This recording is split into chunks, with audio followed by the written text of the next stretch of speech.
board of directors of EcoBank Transnational Incorporated, headquartered in Togo, the West African country, has announced the appointment of Mr. Charles Kie as the new managing director designate of EcoBank Nigeria Limited, effective January 1st, 2016, subject, however, to the approval of the Central Bank of Nigeria and other regulatory requirements. In a press statement released earlier today by the bank, Mr. Kie was successfully selected as the managing director after a rigorous selection process which included both internal candidates within EcoBank as well as external candidates.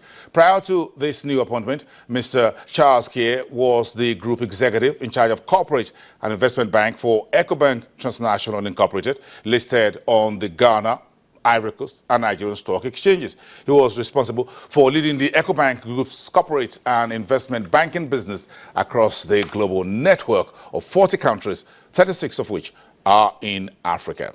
Mr. Kie succeeds Mr. Jubril Aku, whose 5-year tenure as the managing director of EcoBank Nigeria ends on December the 31st, 2015.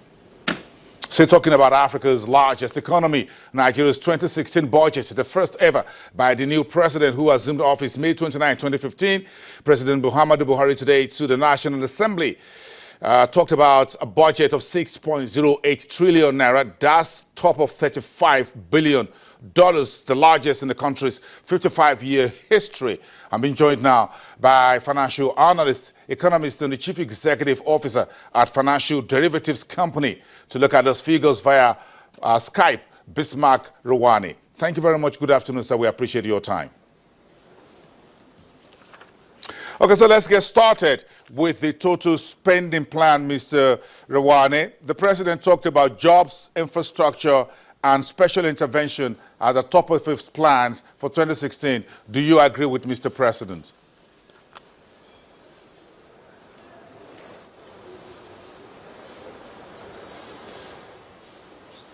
Which is significant at a time when the economy is slowing.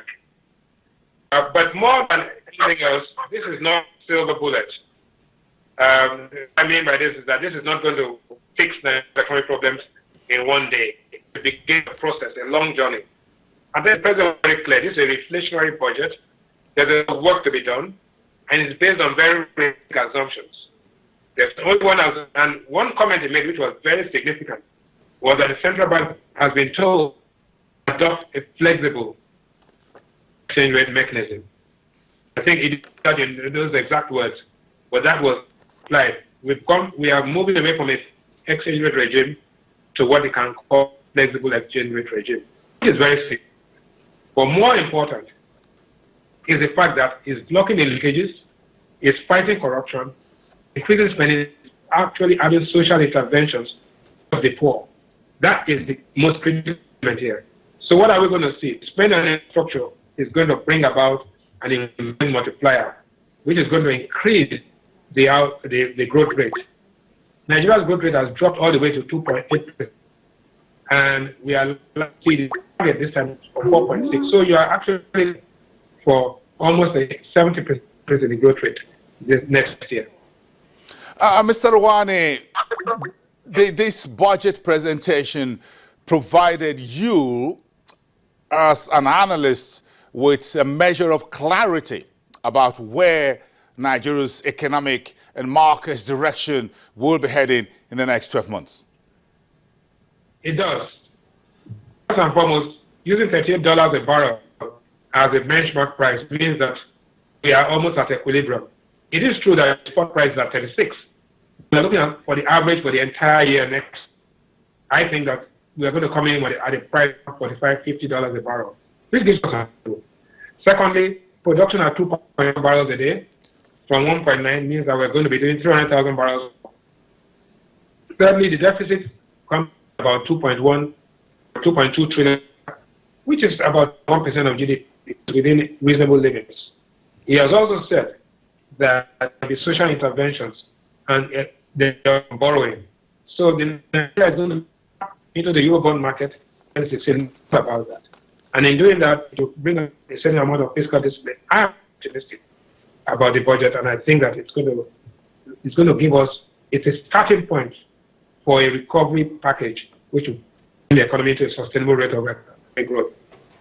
Okay, Mr. Wane, we thank you very much for that little but very important time you spent with us, about 2 minutes, discussing your first thoughts on this budget. And I'm sure in the days ahead, we expect financial derivatives to come up with some of the analysis that we expect others to also roll out, looking at the budget in more details and in more specific areas moving forward, which will provide some investment directions. Thank you very much for your thoughts at this time. Bismarck Wane, economist and financial derivatives via Skype in Lagos here. We apologize for the poor quality of that. Let's move on to the Dutch appeal court that has ruled that the global oil giant Royal Dutch Shell can be held liable for oil spills at its subsidiary in Nigeria, potentially opening the way for other compensation claims against the multinational energy company.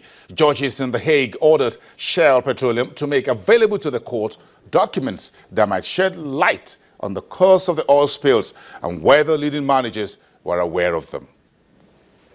The weekend ruling overturned a finding by a lower Dutch court in 2013 that Shell's Dutch-based parent company could not be held liable for spills at its Nigerian subsidiary.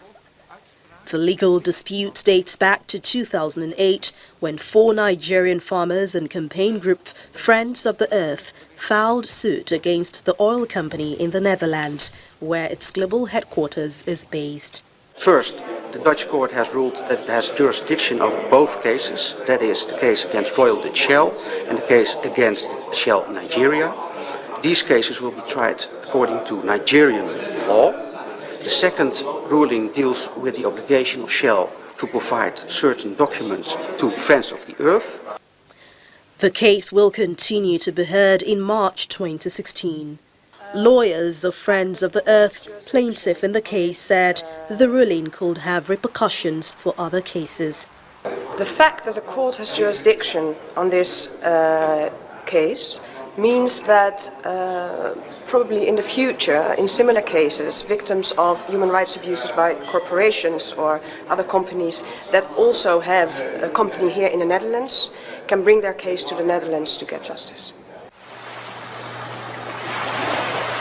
In January 2013, the district court in The Hague ruled that one of the farmers in the original suit was eligible for compensation from Shell's Nigerian division for spills on his land in the Niger Delta, the heart of Nigeria's oil industry. The farmer appealed over whether the parent company should also be liable. Friends of the Earth Netherlands director Geert Rissema said the ruling meant the 3 other farmers could proceed with claims for compensation for lost income resulting from the spills. And of course, it's not only about these 4 farmers, it's about all the other people in the Niger Delta who are suffering from oil pollution, who now have the opportunity to take their case to the Netherlands and fight Shell in their own home country.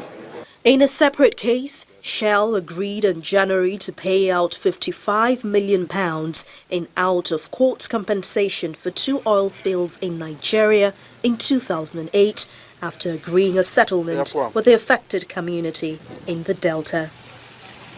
Shell has always blamed sabotage for the leaks, which under Nigerian law would mean it is not liable to pay compensation.